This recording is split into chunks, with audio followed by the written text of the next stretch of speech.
Hey guys, welcome back to another Flash Friday. So, we're going to get right to it. Today we're going to talk about adding depth to a picture. Now, one of the ways, there's several ways. I'm going to go over a couple. So, one of the ways is to add what I call the rule of three, which is your light, your medium, your dark. So I have picked out some pencils. We're going to work on this little pumpkin right here. Ta-da! And I have some examples to show you also of how you can add depth, and I'm going to go over that right now before I launch into the coloring. So excuse me. This book is from a book called Mushrooms by Coco Y-O. I don't know. It's W-Y-O. The paper is not too great, so I printed it out on some better paper because I have a scanner that I can do that with. So, because it's kind of Amazon paper. So, here for this mushroom, I not only added grays, lots of warm grays, because like the mushroom head is, with a few exceptions, like of the cool neon Posca that I added and a little bit of bright cool in the middle, it's fairly warm, so that will dictate what kind of grays you add. And so here I added a lot of warm grays and warm dark browns, light umber, which is a warm brown. And then I added some some warm, like French grays here and there, especially in the, this area right here. So that's kind of how I did that. Of course, obviously, you know, black. And I have my, what they call a cast shadow for this one, because the light is coming from this way, so kind of like that way. So it would cast a shadow that way. So say if your light was coming this way, your shadow would go the opposite way. So that is called a cast shadow. So the other one that I did here is just with some pretty pinks and purples. I used warm grays and a little French gray, a little both. But it was primarily, this part is got a mix of warm and cool, so I could get away with kind of doing what I wanted with this. I do have what they call reflective shadows. And this right here, where my pinky finger is, this is reflecting that. This little rim of light right here, this pink. And it's reflecting that pink also. So that's why this pink is here, because it's kind of reflecting that right there. And then in turn, it's kind of, because the light's coming from this way again, it's kind of, I've got a little bit of pink here because it's reflecting that pink down to here a little bit also. So there's a quickie lesson bonus tip on cast and reflective light. So let's move that aside. So zoom in, make sure you guys can see. Okay, so we have here, and oh, by the way, this image, excuse me, is from, I believe, Coloring Haven. I've reprinted it onto some semi-heavyweight drawing paper that I have. However, I will say, as a bonus tip, the autumn coloring book that this is from, the paper is pretty decent. I'm not saying it's like, oh my god, great, but it's definitely not Create Space either. So that's just a bonus tip. Most of Coloring Haven's books are really good. The paper is pretty decent, and their pages are all perforated. We have our lightest color, which can be white, to be fair. But I like to keep the colors 3 complementary and or different shades of the same color. It can be either or. So here I have Spanish orange, and cadmium orange hue, and pumpkin orange. You see how small this color is, guys? Look how small the color is. I use it a lot, especially this time of year. So, your lightest color, your medium color, and your darkest color. Now, you can expand upon that, and we're going to do that, okay? Because you can have an extra light or an extra medium or an extra dark. You can have as many extras of those as you want. And the more you add of those, the more depth you'll get, okay? But for this particular purpose, for now, we're just going to stick with these three. And we'll add a little more later as we go on. So I'm going to decide where I want to place my shadow. And I'm going to start with my lightest area because the light's just coming straight on. I'm going to just gently put in my highlights here. Now, tip for coloring on white paper, don't start with your white. If you're using gray tone paper, tan tone paper, something like that, definitely start with your white for highlights. But since I'm using, this is, it's like an off-white, but it's mostly white. I'm going to start with my lightest color. Now, don't forget to rotate your pencil too. If you have especially a soft wax pencil like this, if you don't rotate your pencil every once in a while, you're going to end up with a really wonky, it's going to be like all sharp and flat and pointed on one side and like dull on the other. It's going to look weird. So,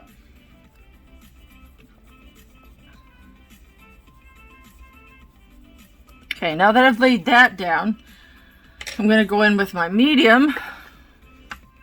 I'm going to lay down my low light here.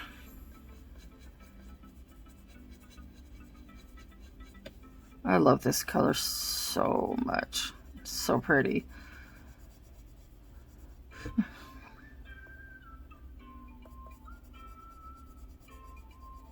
This is my darkest area.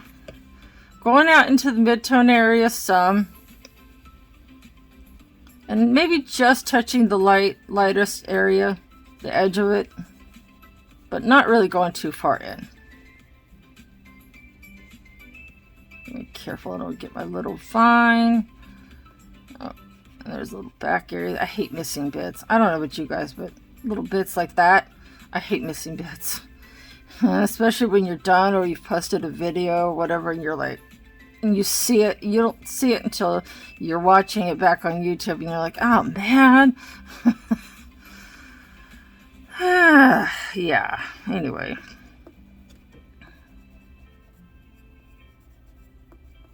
And I'm not pressing too hard. I'm just using light pressure. Especially with, I've been snapping my pencil lids so hard, guys. I don't know what is happening. Like, and not just my prismas. All my pencils. I don't know what's going on. I'm not really coloring any harder than usual. It's just, I don't know what's happening. So, let's see. We're almost done with this. And I'm going to bring this up just a little into the light because I want it to sort of, I want to give the illusion of a roundness to the pumpkin. It's kind of flat in front a little bit, but then it kind of rounds out a little bit. So what you want to do is color a little extra dark on the outside, but not too hard, okay? You don't want to go too hard. Just a little bit on the extra on the outside here. And especially when you see how they've drawn right here, what you want to do is take this part right here that's in front of this, because what I'm going to do, I want this part right here to stick out, because it's kind of gives the illusion, it'll help give the illusion of depth, because it'll make this part sink and that part come out to the foreground a little bit more. So you especially want to go a little dark there.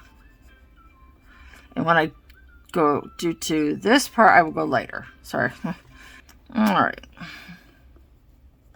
And then I'm going to go a little bit, and I'm going to actually go in just a little bit on the lighter area, just a little bit. Because again, I want to give that illusion of roundness. Okay. Now I'm going to go in with my mid-tone again.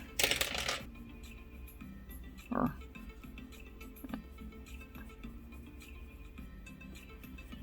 I'm actually going to go in with it, sorry, in the first place. Oh, cannot speak today. All right. And I'm going to not go all the way into the darkest area, but I'm going to encroach a little bit lightly. So I was using too heavy a hand there.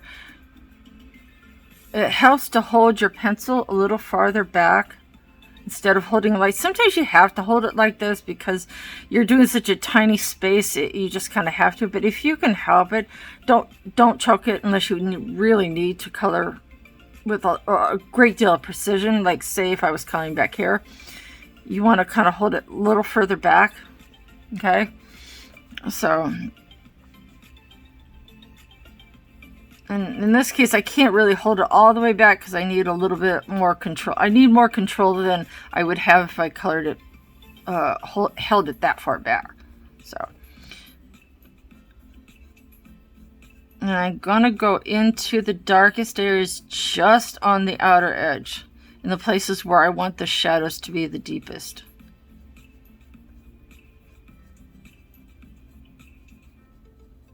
And I'm gonna lightly go over the lightest area, but lightly.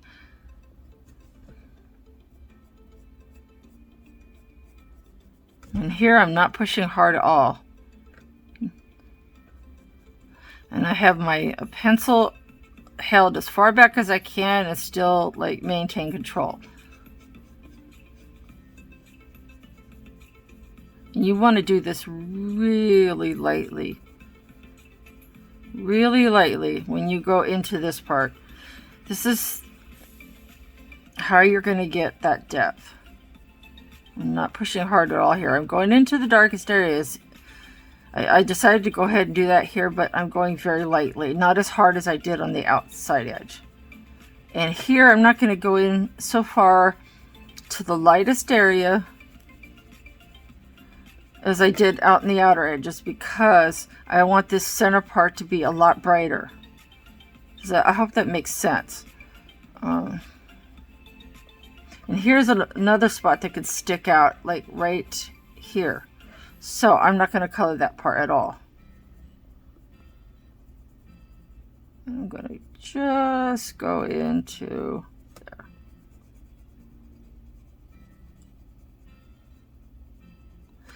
Now, as I go into the outer edges of the pumpkin, I'm going to change how much pressure I use and how much I go into this lightest area.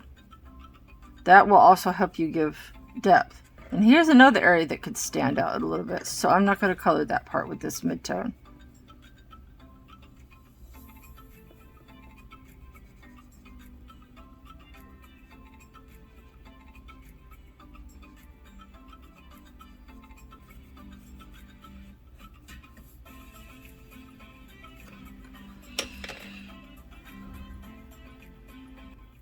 Okay, so I'm going to add this. This is just straight up orange. Now, this particular orange from Prisma can, like I said, it can go either way. It can either be your lightest color or your mid-tone. It just, in this case, it's my another mid-tone because of the Spanish orange that I have in the middle.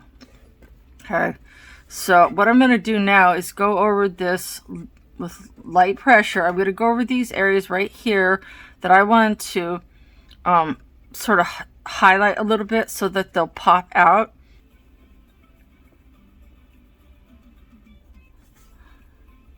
And I'm going to just go over this highlighted area a little bit into on the outer edge. I'm going to go into the lightest area just a little bit, but not too much, not like full on, just a little bit to sort of feather it out with a super light brush. touch, just enough that it kind of feathers it out into that area.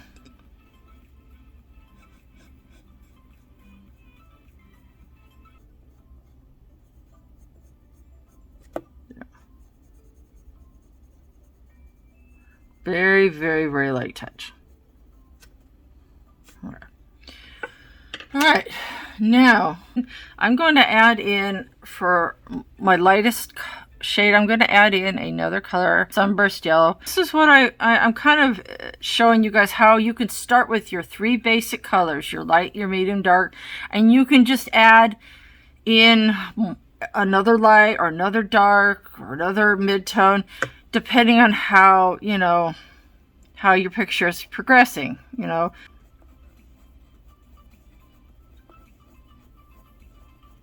And I'm going to extend this highlight down just a little bit and up just a little bit here. Just a little bit.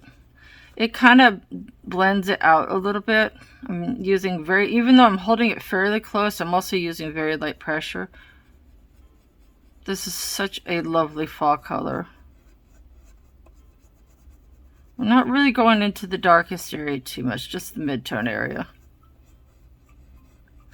But down here, I'm going to go in a little bit because I want these areas to pop.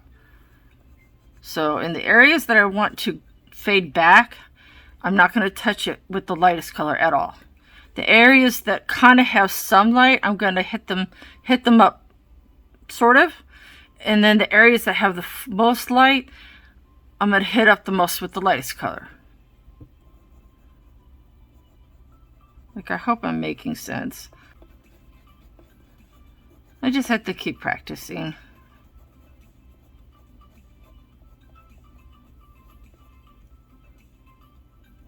And I'm still, even though I'm sort of choking it because the pencil's really small, I'm also using light pressure here. I'm not pushing really hard at all.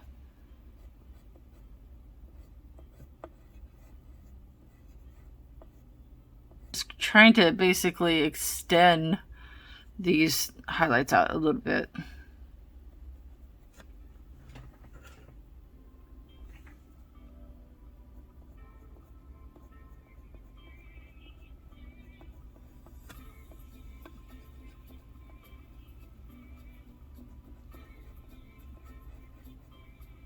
Trying to blend the mid-tone with the light.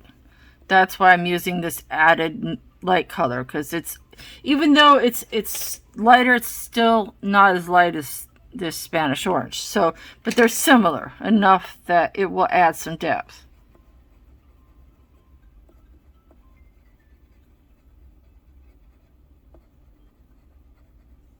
And I'm pushing just a wee bit harder, but not too hard.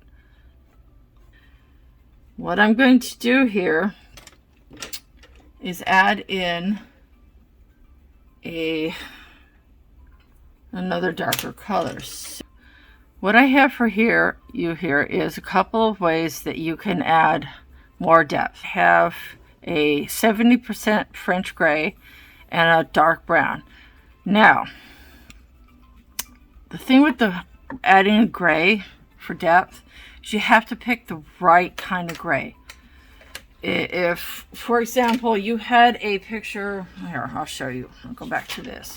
If you had one that was predominantly cool, like this is predominant, there's a little warmth out here, but it's predominantly cool toned. So the majority of what I added were cool grays. There was a little warmth, a little warm gray, but it was because of the black and stuff, but it was predominantly cool grays because this is predominantly cool. So you don't want to add like a cool gray to a warm, what is otherwise like a warm picture. For example, here, this is predominantly warm. Like there's no coolness really in this at all, except for maybe a little at the top. This is predominantly warm. So the grays that I added here and the browns were all, even the neutral tones were on the warm side. Okay, So you don't want to add a warm to gray to a cool picture. You want to kind of stick with that theme. Otherwise, it's going to look weird. So in this case here, we have all warm. Everything's really warm. Even the lighter colors are warm. So I picked the different levels of gray, at least in the Prisma, 20% French gray. And then here's the 70% French gray. Do you see how different they are? So you have to really take a look and see how much shadow, how much depth do I want to give, and then kind of look at your colors and kind of say, how warm is this? How cool is this? And kind of add, you don't want to add something that is like super dark to something that's not super dark. So that's just a little, you know, food for thought. In this case, I decided that this French gray, 70%, would be enough to add that additional depth without being so dark. Like, say, the 90% French gray would be too much, because it would be too dark. So you just want to go up into the outer edges of where your darkest areas are, and using a very light hand, just kind of go in and fill some of that in. And I'm kind of just going underneath the leaves a little bit here. Sort of colored over that part, but that's all right. I'm kind of following the curvature of the leaf a little bit and following the curvature of the pumpkin. I'm not coloring there because that's an area that I want to pop out. So I'm kind of leaving that alone. So yeah, in this case, less is more. French grays are also really good for landscaping, like leaves and grass, and I don't know, because French grays are so good for landscaping. Most of my shadow areas, this is kind of, this leaf right here is going to cast a shadow a little bit. So I'm kind of follow that leaf a little bit, but not too far out. You don't want to like go too far past it, because then it just, this is what we call a kind of a reflective shadow. Not a reflective shadow. A bit of a cast shadow is what I'm applying. I'm giving a bit of a cast shadow to this leaf.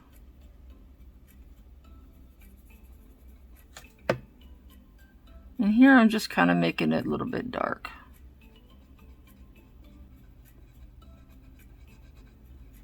Yeah, again, you really don't want to go too hard with it. Just easy pressure.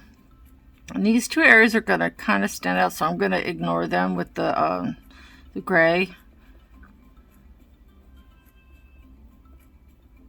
Notice I'm not touching those areas that I want to pop out. Like, I don't know what the official term is, but kind of foregroundish kind of thing, I guess. I don't know. I just know I want them to stand out. So I'm not coloring those spots at all.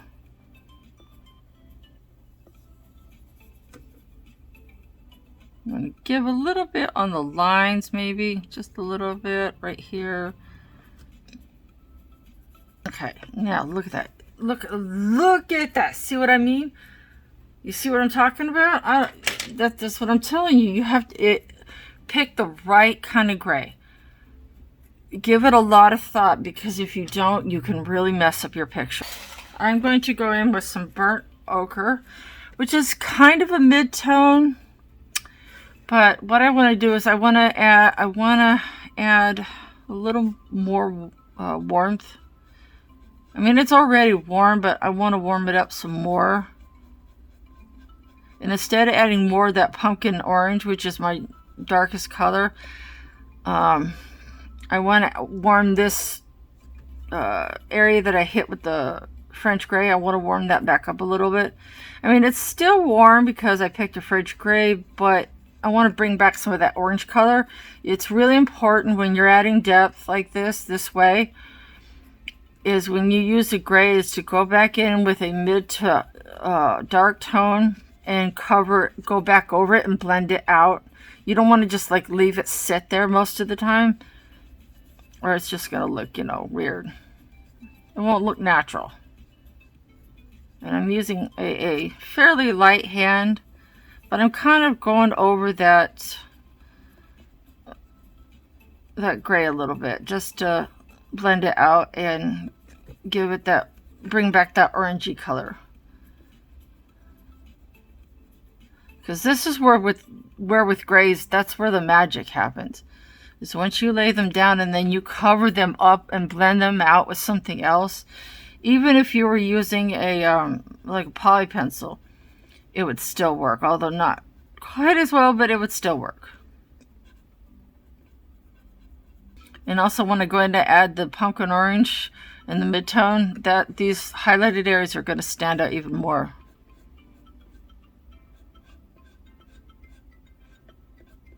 And it's okay that this is not symmetrical, because the pumpkin is not symmetrical. Most aren't. These grays a little bit and warm this back up.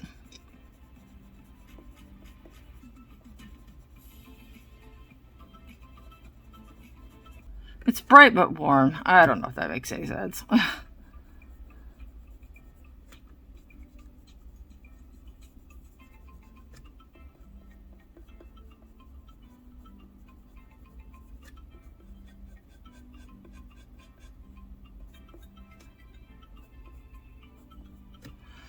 Alright, now I'm going to take my pumpkin orange and I'm going to go over these areas that I wanted to pop, but not heavily.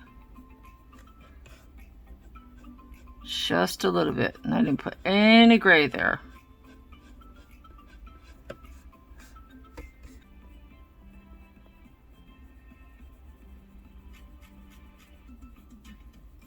Smoothing that out a little bit. Very light touch, very light touch.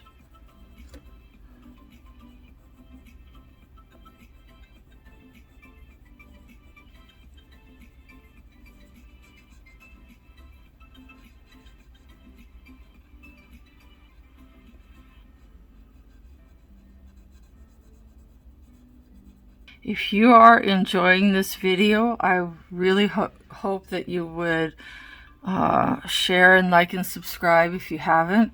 It kind of helps me grow my channel, and I love meeting new people. So I hope you will do that. And of course, any comments, suggestions, any kind of constructive feedback is always welcome. Okay, and so another thing, quick tip, when you're using the Prisma pencils or Holbeins, grab yourself a nice clean makeup brush like this. Don't do it with your hands. I'm my image, so invest in one of these. Like this is Wet and Wild. Cheap.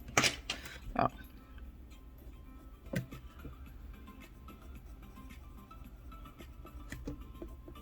But I'm not pushing really hard because I've been snapping pencils like crazy. So lately it's just been a thing. Don't know. Yeah, when they went from being made in America to made in Mexico, the quality right in the toilet. I mean, they're still amazing pencils. Don't get me wrong, but they sharpen wonky. They didn't really used to do that so much. But then again, also the price went down too, so I don't know. Maybe it's a fair trade. Now I'm pushing a little bit harder here. You do want to be careful when you're burnishing this way that you watch how much of the other colors you get on the tip. I don't know if you guys can see that, but there's color from the orange, the darker oranges areas on the tip. So you just want to have a towel, a paper towel, or an old shirt in my case, I don't know. And just make sure you clean off that tip a little bit every so often. And have your this handy, because you depending on what you want, you may not want too much of this lighter area smushed in a whole lot of the other areas. that's part of creating that depth, is just kind of being aware of how your pencils are behaving. And I'm going down here with the lightest one because I want these to stand out. So these lightest areas are going to get hit with the lightest pencil now that I've layered a bunch of pencils on top of them, because I want them to pop.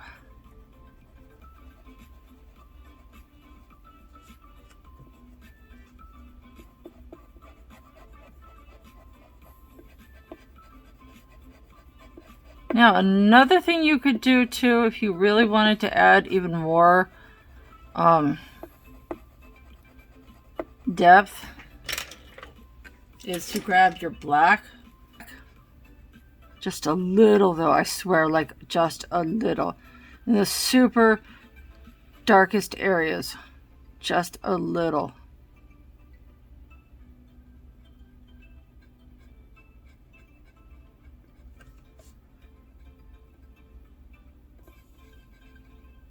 You don't want to add too much in this case. It's a warm black. Their Prisma black is, to me, a warm black. So you can get away with it. If you're doing a cool tone palette, I would suggest finding a cool black from another set. Because this, to me, is a very, very warm black. I'm going to go along there. There. All right. Now I'm going to go back in with my, what's happening? But anyway,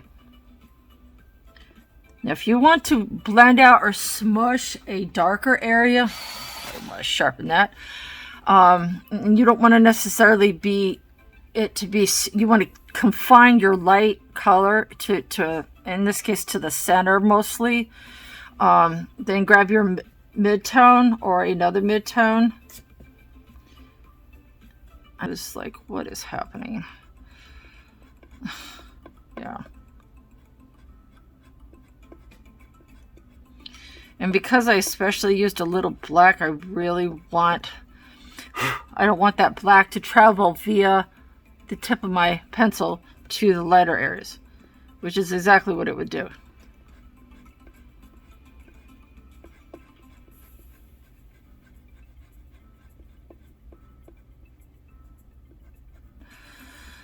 And I don't know. And I'm warming this back up to more of an arch shade, but you don't want to go too hard because then you'll end up with like this mud color. You'll end up with mud. I'm not pushing that hard. There. See, I warmed that up so it's not so muddy. I have just been breaking pencils like crazy. I don't normally really break my pencils. Like, I don't know what's going on. I don't know what's happening. I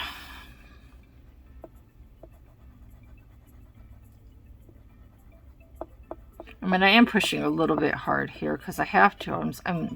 I'm blending out all of this beautiful color, and I'm trying to get it to smush together and fill up the paper. Excuse me. I'm going to bring this middle orange just a little bit out in the out edge here. Just a little bit. And if you don't have a brush, blowing will do. I'm going to bring that out just a little bit on the outer edge. So I'm trying to give the illusion of depth in terms of like roundness. You know, trying to bring out the round shape of that pumpkin as much as possible. Now I'm going to go back in with, I think,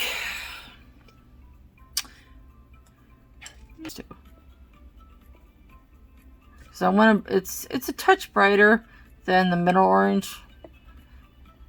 What's a little, I'll show you. They're kind of, as a side note, they're kind of now if you guys would like to see me finish this lovely picture, just let me know in the comments below, and I will be happy to do that.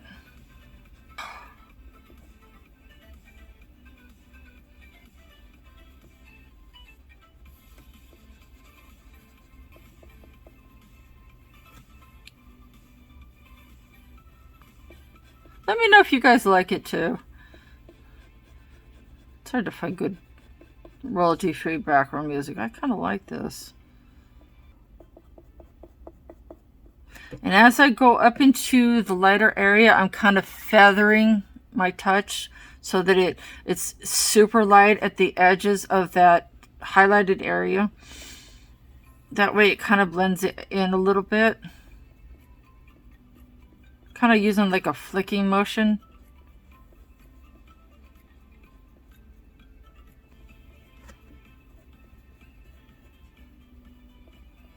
I'm going to do that right here because I want this part to sort of stand out a little.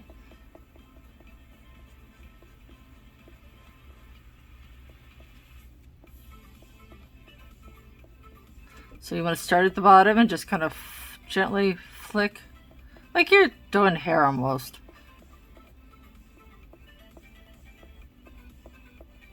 Okay, now, this looks so good. All right, now I'm going to go in with my Sunburst yellow. And I'm going to just kind of reinstate some of these highlights a little bit. I'm not going down into the darkest areas too much because I kind of like how they are and I don't want to mess with them.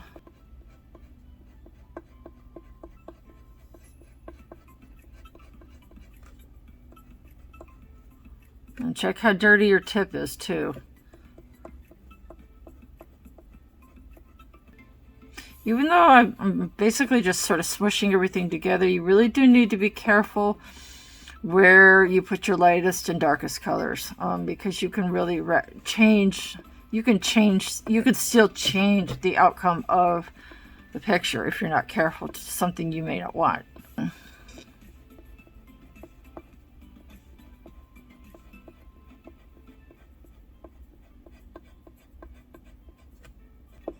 I could do a whole video about these things. They took a long time for me to get the hang of. They are really their own beast. Caran d'Ache blenders are really unique. Sometimes they're the best thing to use, and honestly, sometimes they're not. It really just kind of... Now, I feel like I need to brighten that up a little more. It got way too dark. So I'm going to grab my orange, my straight up orange, and I'm going to go back in with this and brighten it up just a little bit because it got a little too dark.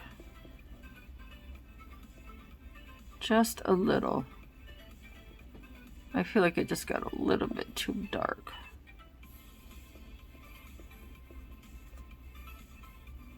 I'm going to go over this one a little too, I think. The nice thing about using, when you're trying to add depth to your picture and you want to, of course, burnish your picture, when you're using the Caran d'Ache blender, if you don't go super hardcore with it and lay down a bunch of wax, you can go back over it. Pushing a little bit with this because I kind of have to. Oh, man.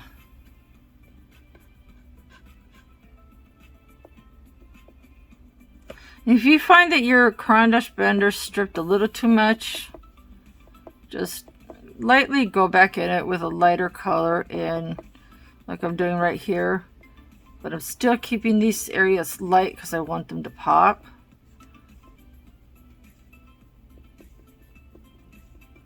So at this point, I'm just kind of messing around with it a little bit.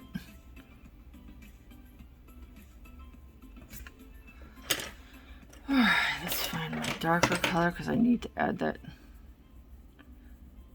When I erased it, I sort of erased the shadow from it. There. I think that looks pretty good.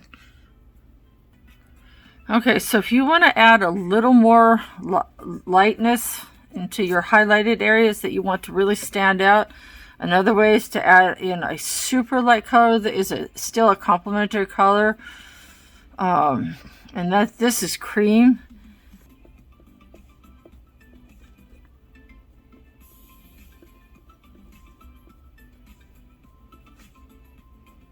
Make sure your tip is clean. It really does matter. I'm going to go all the way down in this case because I really want these parts to stand out.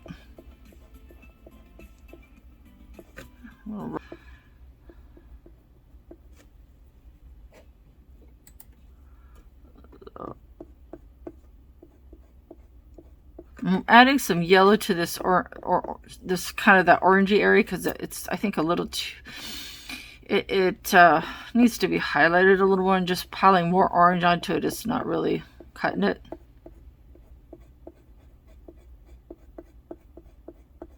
So a little bit of a neutral color like this cream will do the trick for sure. And then my tip isn't super dirty.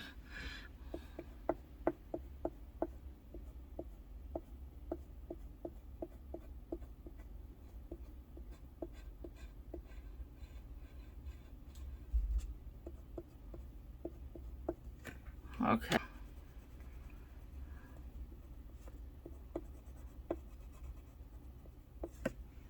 There.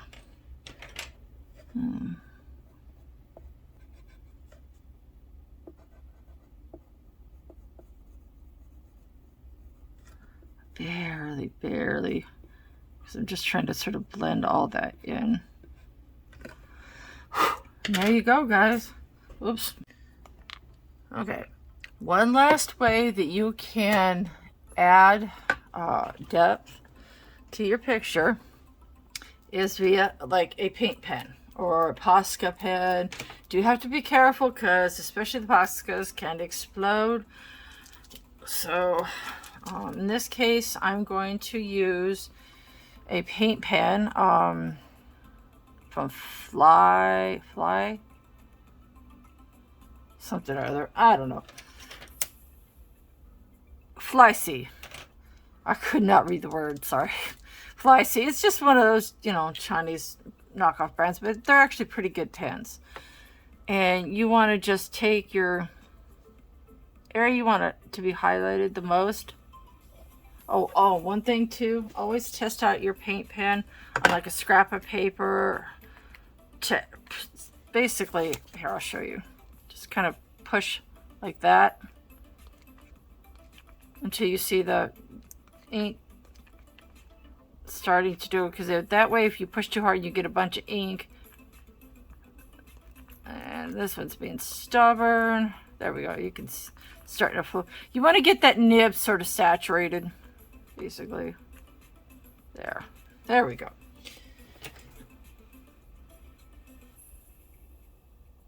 And if you want it strong, like in that case, I want that strong, I'm going to leave it alone. However, if you want a more subtle highlight, you can take that and then take your finger and just do that. You see, you got a stronger highlight and a softer highlight.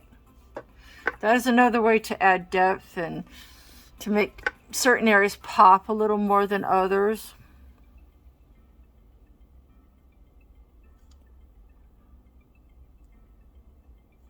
In this case, I want part of this area to be strong and part of it to be soft.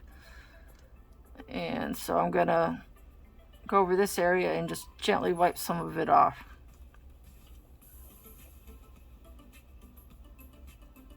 I don't want to completely cover up the pencil work and most of it, except for a couple of spots where I wasn't honestly too happy with how it worked. But you see the difference that makes by just adding that.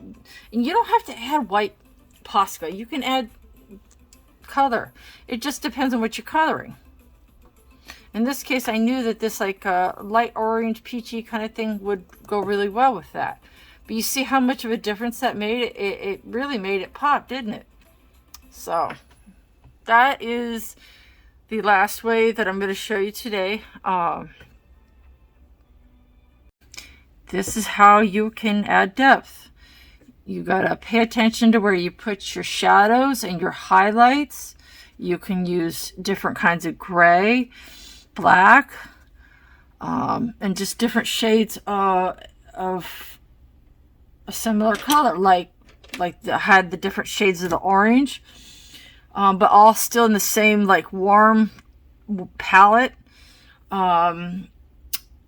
And you can also use white, which I really didn't in this picture because I really didn't think it would serve my purposes. But yeah, that's kind of all there is to it, guys. I hope you enjoyed this. Have a great one. Have a good weekend.